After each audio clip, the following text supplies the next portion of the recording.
Professor Davinderpal Singh Bhullar की रिहाई की पटीशन खारिज। श्रोमणी अकाली दल अमृतसर वालों पाए गए 7 अहम मते। गाजा विच भयानक हमले दौरान 21 इजरायली फौजियों की हुई मौत।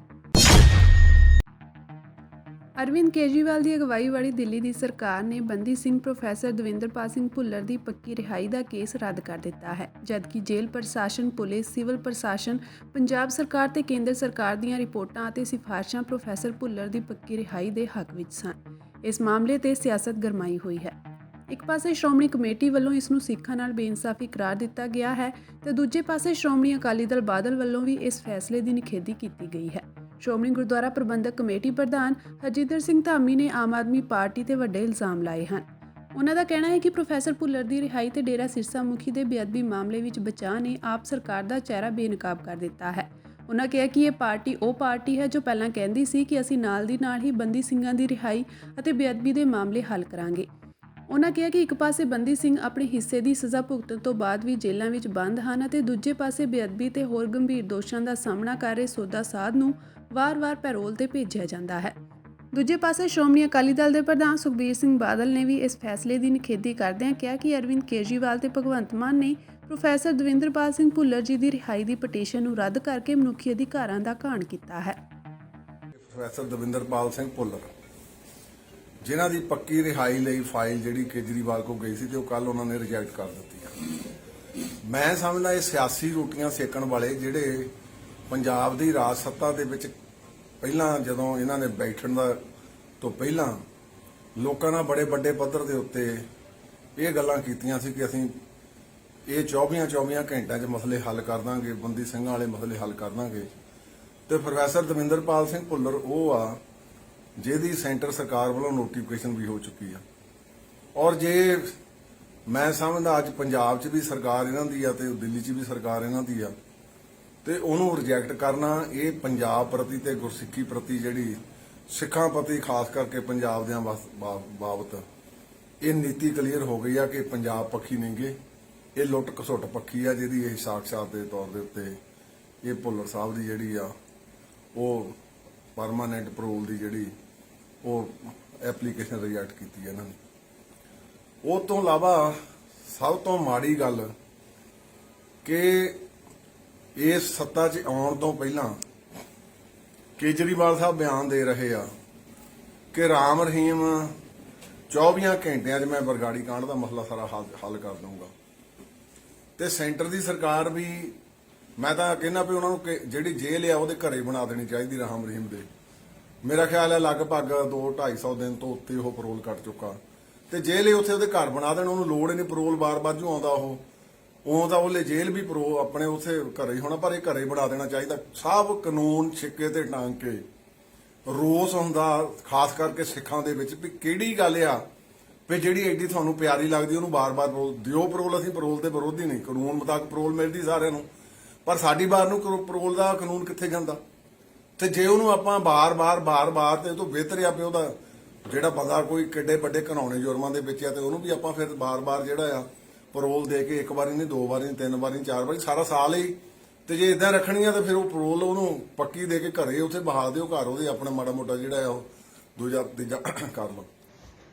ਕੱਲ ਖਬਰ ਆਈ ਹੈ ਕਿ ਦਿੱਲੀ ਸਰਕਾਰ ਅਰਵਿੰਦ ਕੇਜਰੀਵਾਲ ਦੀ ਉਹਨਾਂ ਨੇ ਦਵਿੰਦਰਪਾਲ ਭੁੱਲਰ ਜੀ ਦੀ ਜਿਹੜੀ ਸਪੈਸ਼ਲ ਪਟੀਸ਼ਨ ਸੀ ਉਹਨੂੰ ਛੱਡਣ ਵਾਸਤੇ, ਰਿਹਾ ਕਰਨ ਵਾਸਤੇ, ਜਿਹੜੀ ਸੁਪਰੀਮ ਕੋਰਟ ਨੇ ਦਿੱਲੀ ਸਰਕਾਰ ਤੇ ਛੱਡਤਾ ਸੀ, ਕੱਲ ਉਹਨਾਂ ਨੇ ਰਿਜੈਕਟ ਕਰ ਦਿੱਤੀ ਹੈ। ਭੁੱਲਰ ਸਾਹਿਬ ਵੀ ਰਿਜੈਕਟ ਕਰਤੀ ਹੈ ਤੇ 14 ਬੰਦਿਆਂ ਦੀ ਐਕਸੈਪਟ ਕਰ ਲਈ ਹੈ।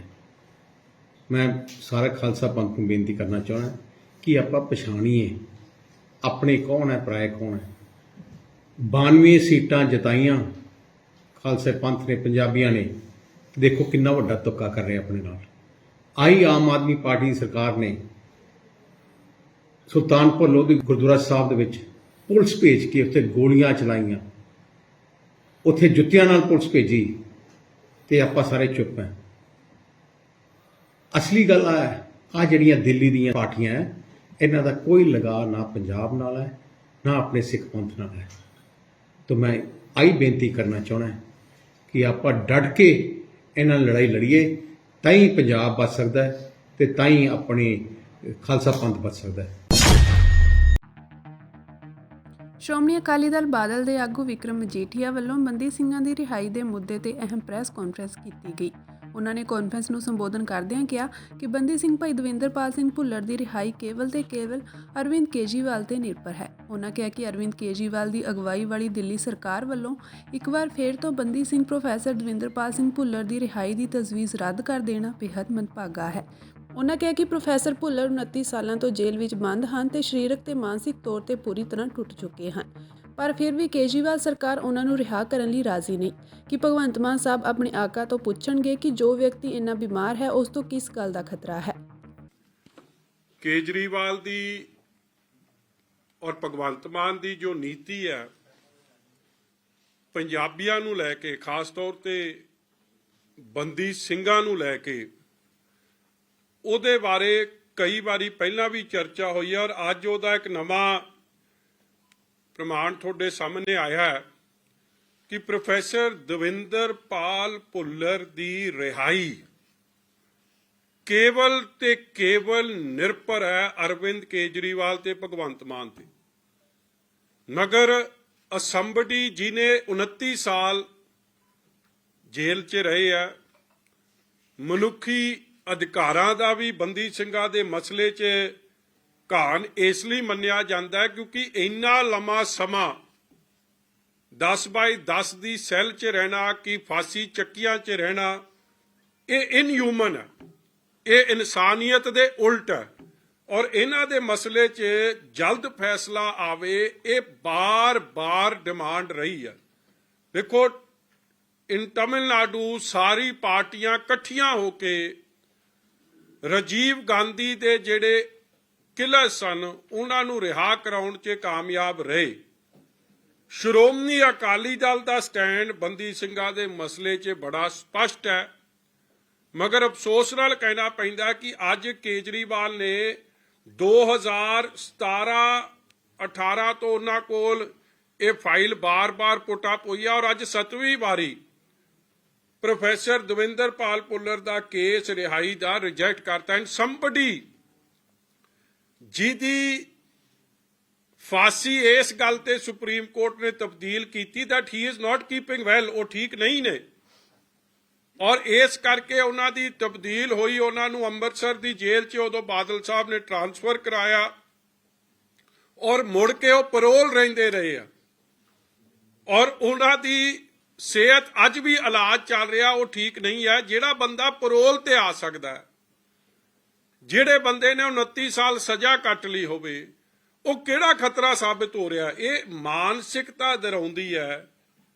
ਕਿ ਪੰਜਾਬੀਆਂ ਦੀ ਸਿੱਖ ਕੌਜ਼ ਨੂੰ ਲੈ ਕੇ ਜਿਨ੍ਹਾਂ ਨੇ ਪੰਜਾਬ ਖਾਤਰ ਜੋ ਪੰਜਾਬ ਦੇ ਵਿੱਚ ਬੇਇਨਸਾਫੀ ਹੋਈ, ਹਿਊਮਨ ਰਾਈਟਸ ਵਾਇਲੇਸ਼ਨ ਹੋਈ, ਉਹਦੇ ਲਈ ਜੇ ਕੋਈ ਲੜੇ, ਉਹਨੂੰ ਕੇਸ ਨਜ਼ਰੀਏ ਨਾਲ ਕੇਜਰੀਵਾਲ ਦੇਖਦੇ। ਔਰ ਕੱਲਾ ਇਹ ਨਹੀਂ, ਦੋਹਰੇ ਮਾਪਦੰਡ ਦੀ ਹੁਣ ਮੈਂ ਗੱਲ ਕਰਨ ਲੱਗਿਆ। 295A ਦੀ ਸੈਂਕਸ਼ਨ ਪ੍ਰੋਫੈਸਰ ਦਵਿੰਦਰਪਾਲ ਭੁੱਲਰ ਰਾਜੋਆਣਾ ਦੇ ਕੇਸ 'ਚ ਤਾਂ ਜੋ ਐਟੀਟਿਊਡ ਹੈ ਤੁਸੀਂ ਸਾਰਿਆਂ ਦੇ ਸਾਹਮਣੇ, ਅਸੀਂ ਮਿਲਣ ਜਾਈਏ ਸਾਨੂੰ ਅਲਾਉਡ ਨਹੀਂ, ਮਗਰ ਇਹ ਰਾਮ ਰਹੀਮ ਦੇ ਮਸਲੇ 'ਚ ਕਿੱਡਾ ਵਧੀਆ ਐਟੀਟਿਊਡ ਅਡਾਪਟ ਕਰਦੀ ਆ ਆਮ ਆਦਮੀ ਪਾਰਟੀ ਔਰ ਭਾਜਪਾ। ਉਹ ਤੁਹਾਡੇ ਸਾਹਮਣੇ, ਉਹਨੂੰ ਬਾਰ-ਬਾਰ ਪਰੋਲ ਮਿਲਦੀ ਹੈ। ਇੱਕ SIT ਬਣੀ, ਆ ਉਹ ਫੋਟੋ ਹੈ ਜਿਸ SIT ਦੀ ਆਪਣਾ ਭਗਵੰਤ ਮਾਨ ਜੀ ਨੇ ਰਿਪੋਰਟ ਬੜੀ ਜਨਤਕ ਕੀਤੀ ਸੀ ਔਰ ਜਦੋਂ ਇਹ ਰਿਪੋਰਟ ਦਿੱਤੀ ਸੀ ਇਹਦੇ 'ਚ ਰეკਮੈਂਡੇਸ਼ਨ ਸੀ ਕਿ 295A ਦਾ ਪਰਚਾ ਸੌਦੇ ਸਾਧ ਤੇ ਦਰਜ ਹੋਣਾ ਚਾਹੀਦਾ। ਤੇ ਹੋਮ ਮਿਨਿਸਟਰ ਕੌਣ ਹੈ? ਉਸ ਤੇ ਕਿਉਂ ਬੈਠੇ ਨੇ? ਉਹਦੀ ਸੈਂਕਸ਼ਨ ਕਿਉਂ ਨਹੀਂ ਦਿੱਤੀ ਜਾ ਰਹੀ? ਸਿੰਪਲ ਕਾਰਨ ਇੱਕ ਹੈ, ਕਿਉਂਕਿ ਹਰਿਆਣੇ 'ਚ ਇਲੈਕਸ਼ਨ ਆ ਰਹੀ ਹੈ ਔਰ ਆਮ ਆਦਮੀ ਪਾਰਟੀ ਔਰ ਰੂਲਿੰਗ ਪਾਰਟੀ ਉੱਥੋਂ ਦੀ ਜਿਹੜੀ BJP ਉਹਨੂੰ ਪਰੋਲ ਦਿੰਦੀ ਹੈ, ਉਹਨਾਂ 'ਚ ਰੇਸ ਲੱਗੇ ਕਿ ਅਸੀਂ ਇਹ ਆਪ ਦਾ ਇਹਨੂੰ ਨਾਰਾਜ਼ ਨਹੀਂ ਕਰਨਾ। This is the simple reason ਕਿ ਇਹਨੂੰ ਪ੍ਰਵਾਨਗੀ ਨਹੀਂ ਮਿਲ ਰਹੀ। ਸ਼੍ਰੋਮਣੀ ਅਕਾਲੀ ਦਲ ਅੰਮ੍ਰਿਤਸਰ ਦੇ ਪ੍ਰਧਾਨ ਸਰਦਾਰ ਸਿਮਰਨਜੀਤ ਸਿੰਘ ਮਾਨ ਮੈਂਬਰ ਪਾਰਲੀਮੈਂਟ ਦੀ ਪ੍ਰਧਾਨਗੀ ਹੇਠ ਪਾਰਟੀ ਦੇ ਰਾਜਸੀ ਮਾਮਲਿਆਂ ਦੀ ਕਮੇਟੀ ਦੀ ਇੱਕ ਅਹਿਮ ਮੀਟਿੰਗ ਸੰਗਰੂਰ ਨੇੜੇ ਮਸਤੂਆਣਾ ਸਾਹਿਬ ਵਿਖੇ ਹੋਈ। ਇਸ ਮੀਟਿੰਗ ਵਿੱਚ ਲੰਮੀ ਵਿਚਾਰ ਚਰਚਾ ਤੋਂ ਬਾਅਦ ਕਈ ਅਹਿਮ ਫੈਸਲੇ ਲੈਂਦਿਆਂ ਪਾਰਟੀ ਦੇ ਮੁੱਖ ਨਿਸ਼ਾਨੇ ਤਹਿਤ ਸਿੱਖ ਕੌਮ ਦੀ ਆਜ਼ਾਦ ਬਾਦਸ਼ਾਹੀ ਕੌਮੀ ਕਾਰ ਖਾਲਿਸਤਾਨ ਦੀ ਪ੍ਰਾਪਤੀ ਤੱਕ ਜਦੋਜਹਿਦ ਕਰਨ ਦਾ ਅਹਿਦ ਕੀਤਾ ਗਿਆ। ਇਸ ਮੀਟਿੰਗ ਦੌਰਾਨ 7 ਮਤੇ ਪਾਏ ਗਏ। ਪਹਿਲੇ ਮਤੇ ਰਾਹੀਂ ਦੇਸ਼ ਦੀ ਹਿੰਦੂ ਹਕੂਮਤ ਵੱਲੋਂ ਜੋ ਸਮੁੱਚੇ ਦੇਸ਼ ਵਿੱਚ ਵਸਦੀਆਂ ਘੱਟ ਗਿਣਤੀ ਕੌਮਾਂ ਨੂੰ ਨਿਸ਼ਾਨਾ ਬਣਾ ਕੇ ਜਬਰ ਰਾਹੀਂ ਉਹਨਾਂ ਦੇ ਧਾਰਮਿਕ ਅਸਥਾਨਾਂ ਨੂੰ ਸ਼ਹੀਦ ਕਰਕੇ ਜਬਰੀ ਬੰਦਰ ਬਣਾ ਰਹੀ ਹੈ, ਇਸ ਮੰਦਭਾਵਨਾ ਵਾਲੀ ਸਿਆਸਤ ਕਰਨ ਵਾਲੀਆਂ ਹਿੰਦੂਤਵ ਤਾਕਤਾਂ ਦੀ ਸਖਤ ਸ਼ਬਦਾਂ ਵਿੱਚ ਨਿੰਦਾ ਕੀਤੀ ਗਈ। ਮੁਸਲਮਾਨ ਕੌਮ ਦੀ ਹਜ਼ਾਰਾਂ ਸਾਲਾਂ ਦੀ ਇਤਿਹਾਸਕ ਬਾਬਰੀ ਮਸਜਿਦ ਨੂੰ ਸ਼ਹੀਦ ਕਰਕੇ ਜਿਸ ਤਰੀਕੇ ਨਾਲ ਉੱਥੇ ਰਾਮ ਮੰਦਿਰ ਦੀ ਸਥਾਪਨਾ ਕੀਤੀ ਗਈ, ਇਸ ਤੋਂ ਪੈਦਾ ਹੋਣ ਵਾਲੀ ਭਿਆਨਕ ਸਥਿਤੀ ਤੇ ਵੀ ਚਿੰਤਾ ਜਤਾਈ ਗਈ। ਦੂਜੇ ਮਤੇ ਰਾਹੀਂ 20ਵੀਂ ਸਦੀ ਦੇ ਮਹਾਨ ਸ਼ਹੀਦ ਸੰਤ ਜਰਨੈਲ ਸਿੰਘ ਖਾਲਸਾ ਭਿੰਡਰਾਂਵਾਲਿਆਂ ਦਾ ਜਨਮ ਦਿਨ 12 ਫਰਵਰੀ ਨੂੰ ਹਰ ਸਾਲ ਦੀ ਤਰ੍ਹਾਂ ਸ਼੍ਰੀ ਫਤਿਹਗੜ੍ਹ ਸਾਹਿਬ ਵਿਖੇ ਮਨਾਉਣ ਦਾ ਫੈਸਲਾ ਕੀਤਾ ਗਿਆ। ਇਸ ਸੰਬੰਧੀ 29 ਜਨਵਰੀ ਨੂੰ ਸ਼੍ਰੀ ਫਤਿਹਗੜ੍ਹ ਸਾਹਿਬ ਵਿਖੇ ਪਾਰਟੀ ਦੇ ਸੀਨੀਅਰ ਆਗੂ ਜ਼ਿਲ੍ਹਾ ਜਥੇਦਾਰਾਂ ਵਰਕਿੰਗ ਕਮੇਟੀ ਮੈਂਬਰਾਂ ਦੀ ਮੀਟਿੰਗ ਬੁਲਾਈ ਗਈ ਹੈ। ਤੀਜੇ ਮਤੇ ਰਾਹੀਂ ਸਿੱਖ ਕੌਮ ਦੀ ਪਾਰਲੀਮੈਂਟ SGPC ਦੀਆਂ ਚੋਣਾਂ ਜੋ ਪਿਛਲੇ 13 ਸਾਲਾਂ ਤੋਂ ਨਹੀਂ ਕਰਵਾਈਆਂ ਗਈਆਂ, ਇਹਨਾਂ ਚੋਣਾਂ ਨੂੰ ਜਲਦੀ ਕਰਵਾਉਣ ਦੀ ਮੰਗ ਕੀਤੀ ਗਈ। ਹੁਣ ਜੋ ਵੋਟਾਂ ਬਣ ਰਹੀਆਂ ਹਨ, ਇਸ ਜ਼ਿੰਮੇਵਾਰੀ ਨੂੰ ਪੂਰਨ ਕਰਨ ਲਈ ਪਾਰਟੀ ਦੇ ਹਰ ਅਹੁਦੇਦਾਰ ਅਤੇ ਵਰਕਰ ਨੂੰ ਹਦਾਇਤਾਂ ਵੀ ਦਿੱਤੀਆਂ ਗਈਆਂ। ਚੌਥੇ ਮਤੇ ਰਾਹੀਂ ਬਰਗਾੜੀ ਵਿੱਚ ਸਾਹਿਬ ਸ੍ਰੀ ਗੁਰੂ ਗ੍ਰੰਥ ਸਾਹਿਬ ਜੀ ਦੀ ਬੇਅਦਬੀ ਅਤੇ ਬਾਈਬਲ ਕਲਾਂ ਗੋਲੀकांड ਦੇ ਇਨਸਾਫ ਦੀ ਮੰਗ ਨੂੰ ਲੈ ਕੇ ਸ਼੍ਰੋਮਣੀ ਅਕਾਲੀ ਦਲ ਅੰਮ੍ਰਿਤਸਰ ਵੱਲੋਂ ਹਰ ਰੋਜ਼ 5 ਸਿੰਘਾਂ ਵੱਲੋਂ ਗ੍ਰਿਫਤਾਰੀਆਂ ਦਿੱਤੀਆਂ ਜਾਂਦੀਆਂ ਸਨ। ਹੁਣ ਇਹਨਾਂ ਕੇਸਾਂ ਵਿੱਚ 4 ਸ਼ੀਟਾਂ ਦਾਖਲ ਹੋ ਗਈਆਂ ਹਨ ਅਤੇ ਪਾਰਲੀਮੈਂਟ ਅਤੇ SGPC ਚੋਣਾਂ ਨੂੰ ਧਿਆਨ ਵਿੱਚ ਰੱਖਦਿਆਂ ਇਹ ਗ੍ਰਿਫਤਾਰੀ ਜਥੇ ਭੇਜਣ ਦਾ ਰੋਸ ਪ੍ਰੋਗਰਾਮ ਕੁਝ ਸਮੇਂ ਲਈ ਮੁਲਤਵੀ ਕੀਤਾ ਗਿਆ ਹੈ। ਇਸ ਗੰਭੀਰ ਮਸਲੇ ਤੇ ਅਗਲੇਰੇ ਪ੍ਰੋਗਰਾਮ ਅਗਲੀ ਮੀਟਿੰਗ ਵਿੱਚ ਵਿਚਾਰੇ ਜਾਣਗੇ। ਪੰਜਵੇਂ ਮਤੇ ਰਾਹੀਂ ਸਿੱਖ ਕੌਮ ਦੇ ਲਈ ਯਤਨਸ਼ੀਲ ਸਿੱਖ ਆਗੂਆਂ ਨੂੰ ਨਿਸ਼ਾਨਾ ਬਣਾ ਕੇ ਸੈਂਟਰਲ ਏਜੰਸੀਆਂ ਸ਼ਹੀਦ ਕਰ ਰਹੀਆਂ ਹਨ। ਇਸੇ ਤਰ੍ਹਾਂ ਇੰਡੀਆ ਵਿੱਚ ਵੀ ਸਿੱਖਾਂ ਨਾਲ ਜਬਰ ਜਾਰੀ ਹੈ। ਹਿੰਦ ਹਕੂਮਤ ਦੀ ਇਸ ਧੱਕੇਸ਼ਾਹੀ ਖਿਲਾਫ ਸ਼੍ਰੋਮਣੀ ਅਕਾਲੀ ਦਲ ਅੰਮ੍ਰਿਤਸਰ ਆਪਣਾ ਸੰਘਰਸ਼ ਜਾਰੀ ਰੱਖੇਗਾ। ਵਿਦੇਸ਼ਾਂ ਵਿੱਚ ਸਿੱਖ ਆਗੂਆਂ ਦੇ ਹੋ ਰਹੇ ਕਤਲਾਂ ਖਿਲਾਫ ਜਮਹੂਰੀਅਤ ਪਸੰਦ ਮੁਲਕਾਂ ਅਮਰੀਕਾ, ਕੈਨੇਡਾ, ਆਸਟ੍ਰੇਲੀਆ ਆਦਿ I5 ਅਤੇ ਕੁਆਡ ਮੁਲਕਾਂ ਨੇ ਜੋ ਇੰਡੀਆ ਦੀਆਂ ਖੁਫੀਆ ਏਜੰਸੀਆਂ ਨੂੰ ਦੁਨੀਆ ਪੱਧਰ ਤੇ ਨੰਗਾ ਕਰਕੇ ਸਿੱਖ ਕੌਮ ਨਾਲ ਹੋ ਰਹੇ ਅਣਮਨੁੱਖੀ ਜਬਰ ਨੂੰ ਉਜਾਗਰ ਕੀਤਾ ਹੈ। ਇਸ ਲਈ ਸ਼੍ਰੋਮਣੀ ਅਕਾਲੀ ਦਲ ਅੰਮ੍ਰਿਤਸਰ ਅਤੇ ਸਿੱਖ ਕੌਮ ਇਹਨਾਂ ਜਮਹੂਰੀਅਤ ਪਸੰਦ ਮੁਲਕਾਂ ਦੇ ਜਿੱਥੇ ਧੰਨਵਾਦੀ ਹਨ, ਉੱਥੇ ਹੀ ঋਣੀ ਵੀ ਰਹੇਗੀ। 6ਵੇਂ ਮਤੇ ਰਾਹੀਂ ਐਲਾਨ ਕੀਤਾ ਗਿਆ ਹੈ ਕਿ ਹਮਖਿਆਲੀ ਪੰਥਕ ਧਿਰ ਦਲ ਖਾਲਸਾ ਨਾਲ ਮਿਲ ਕੇ 26 ਜਨਵਰੀ ਦੇ ਦਿਨ ਨੂੰ ਕਾਲੇ ਦਿਵਸ ਵਜੋਂ ਮਨਾਇਆ ਜਾਵੇਗਾ। ਇਹ ਮੋਗਾ ਦੇ ਬੀਬੀ ਕਾਹਨ ਕੌਰ ਗੁਰਦੁਆਰਾ ਸਾਹਿਬ ਤੋਂ ਰੋਸ ਪ੍ਰਦਰਸ਼ਨ ਪ੍ਰਬੰਧਕੀ ਕੰਪਲੈਕਸ ਤੱਕ ਕੀਤਾ ਜਾਵੇਗਾ। ਸਮੂਹ ਸਿੱਖ ਆਜ਼ਾਦੀ ਪਸੰਦ ਧਿਰਾਂ ਨੂੰ ਇਸ ਮੌਕੇ ਸ਼ਮੂਲੀਅਤ ਕਰਨ ਦਾ ਹਾਰਦਿਕ ਸੱਦਾ ਦਿੱਤਾ ਗਿਆ ਹੈ। 7ਵੇਂ ਮਤੇ ਰਾਹੀਂ ਪਾਰਟੀ ਦੀ ਅਨੁਸ਼ਾਸਨੀ ਕਮੇਟੀ ਦੇ ਕਨਵੀਨਰ ਸਰਦਾਰ ਬਹਾਦਰ ਸਿੰਘ ਭਸੋੜ ਹੋਣਗੇ। ਦੂਸਰੇ ਮੈਂਬਰ ਉਪਕਾਰ ਸਿੰਘ ਸੰਧੂ ਅਤੇ ਹਰਭਜਨ ਸਿੰਘ ਕਸ਼ਮੀਰੀ ਵਜੋਂ ਨਿਯੁਕਤ ਕੀਤੇ ਗਏ ਹਨ।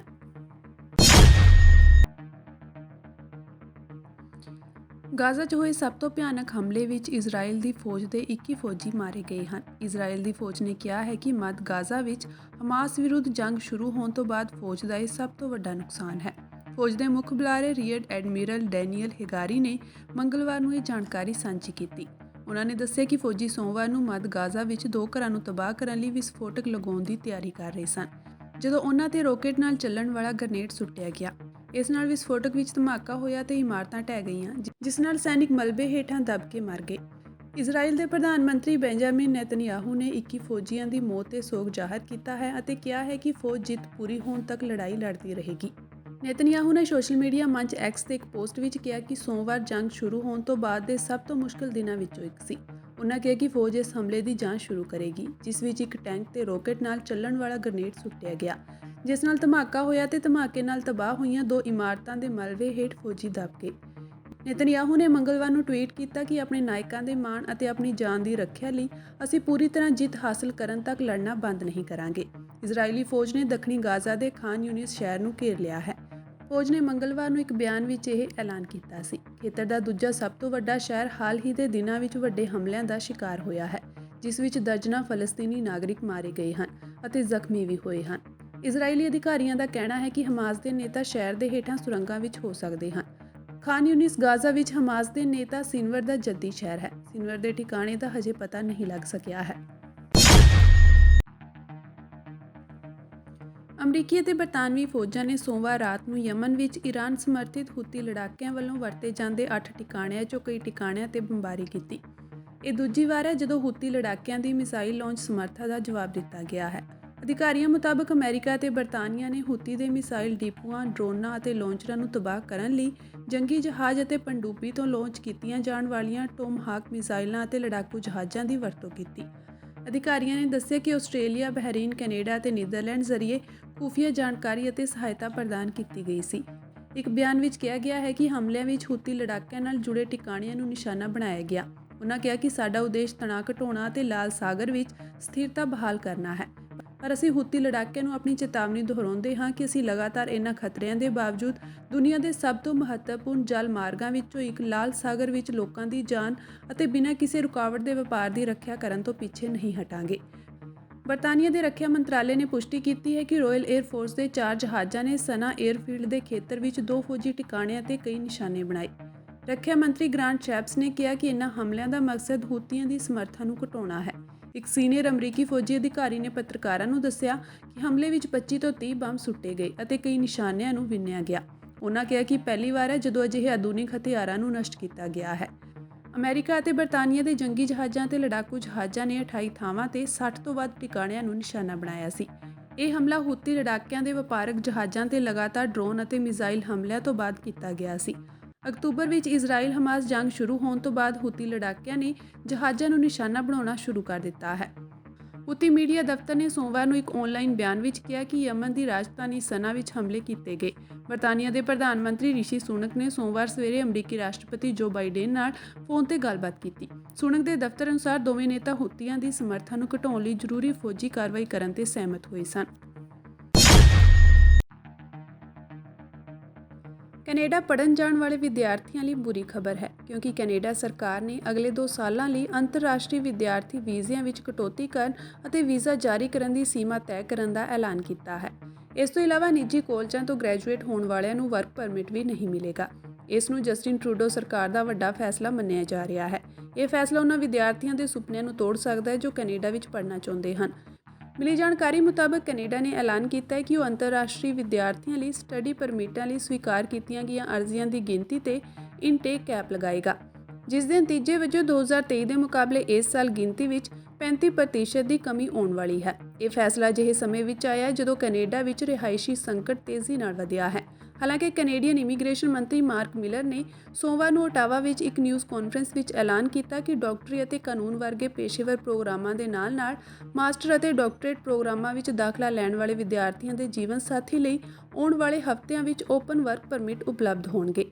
ਦੱਸਣਯੋਗ ਹੈ ਕਿ ਕੈਨੇਡਾ ਦਾ ਨਵਾਂ ਐਲਾਨ ਉਹਨਾਂ ਵਿਦਿਆਰਥੀਆਂ ਨੂੰ ਨਿਰਾਸ਼ ਕਰੇਗਾ ਜੋ ਪੜ੍ਹਾਈ ਲਈ ਕੈਨੇਡਾ ਜਾਣ ਦਾ ਸੁਪਨਾ ਦੇਖ ਰਹੇ ਹਨ। ਇਨ੍ਹਾਂ 'ਚੋਂ ਜ਼ਿਆਦਾਤਰ ਵਿਦਿਆਰਥੀ ਪੰਜਾਬ ਦੇ ਹਨ। ਇਸ ਸਮੇਂ ਕੈਨੇਡਾ ਵਿੱਚ ਕਰੀਬ 3.5 ਲੱਖ ਭਾਰਤੀ ਵਿਦਿਆਰਥੀ ਹਨ। ਕੈਨੇਡਾ ਵਿੱਚ ਰਿਹਾਇਸ਼ੀ ਸੰਕਟ ਕਾਰਨ ਲਿਬਰਲ ਪਾਰਟੀ ਦੀ ਜਸਟਿਨ ਟਰੂਡੋ ਸਰਕਾਰ ਆਲੋਚਨਾਵਾਂ ਵਿੱਚ ਘਿਰੀ ਹੋਈ ਹੈ। ਮਾਹਰਾਂ ਨੇ ਚੇਤਾਵਨੀ ਦਿੱਤੀ ਹੈ ਕਿ ਕੈਨੇਡਾ ਵਿੱਚ ਸਥਾਈ ਨਿਵਾਸੀਆਂ ਦੀ ਗਿਣਤੀ ਤੇਜ਼ੀ ਨਾਲ ਵਧ ਰਹੀ ਹੈ। ਇਸ ਕਾਰਨ ਮਕਾਨਾਂ ਦਾ ਕਿਰਾਇਆ ਵੀ ਵਧ ਗਿਆ ਹੈ। ਕਾਂਗਰਸੀ ਆਗੂ ਰਾਹੁਲ ਗਾਂਧੀ ਦੀ ਅਗਵਾਈ ਵਾਲੀ ਭਾਰਤ ਜੋੜੋ ਨਿਆਂ ਯਾਤਰਾ ਨੂੰ ਮੰਗਲਵਾਰ ਨੂੰ ਗੁਹਾਟੀ ਵਿੱਚ ਦਾਖਲ ਹੋਣ ਤੋਂ ਰੋਕ ਦਿੱਤਾ ਗਿਆ, ਜਿਸ ਤੋਂ ਬਾਅਦ ਕਾਂਗਰਸੀ ਵਰਕਰਾਂ ਨੇ ਪ੍ਰਦਰਸ਼ਨ ਕੀਤਾ ਤੇ ਬੈਰੀਕੇਡ ਤੋੜ ਦਿੱਤੇ। ਪ੍ਰਦਰਸ਼ਨ ਦੌਰਾਨ ਕਾਂਗਰਸੀ ਵਰਕਰਾਂ ਨੇ ਨਾਅਰੇਬਾਜ਼ੀ ਵੀ ਕੀਤੀ। ਕਾਂਗਰਸ ਸਮਰਥਕਾਂ ਨੂੰ ਅੱਗੇ ਵਧਣ ਤੋਂ ਰੋਕਣ ਲਈ ਪੁਲਿਸ ਨੂੰ ਬਲ ਦੀ ਵਰਤੋਂ ਕਰਨੀ ਪਈ। ਇਸ ਤੋਂ ਪਹਿਲਾਂ ਖਾਨਾਪਾੜਾ ਦੇ ਗੁਹਾਟੀ ਚੌਂਕ ਤੇ ਭਾਰੀ ਭੀੜ ਇਕੱਠੀ ਹੋਈ ਸੀ ਅਤੇ ਰਾਹੁਲ ਗਾਂਧੀ ਦਾ ਢੋਲ ਨਗਾੜਿਆਂ ਨਾਲ ਸਵਾਗਤ ਕੀਤਾ ਗਿਆ। ਰਾਹੁਲ ਗਾਂਧੀ ਨੇ ਸ਼ਹਿਰ ਦੇ ਬਾਹਰੀ ਇਲਾਕੇ ਵਿੱਚ ਪਾਰਟੀ ਸਮਰਥਕਾਂ ਨੂੰ ਸੰਬੋਧਨ ਕਰਦਿਆਂ ਕਿਹਾ ਕਿ ਅਸੀਂ ਬੈਰੀਕੇਡ ਤੋੜ ਦਿੱਤੇ ਹਨ, ਪਰ ਕਾਨੂੰਨ ਨਹੀਂ ਤੋੜਾਂਗੇ।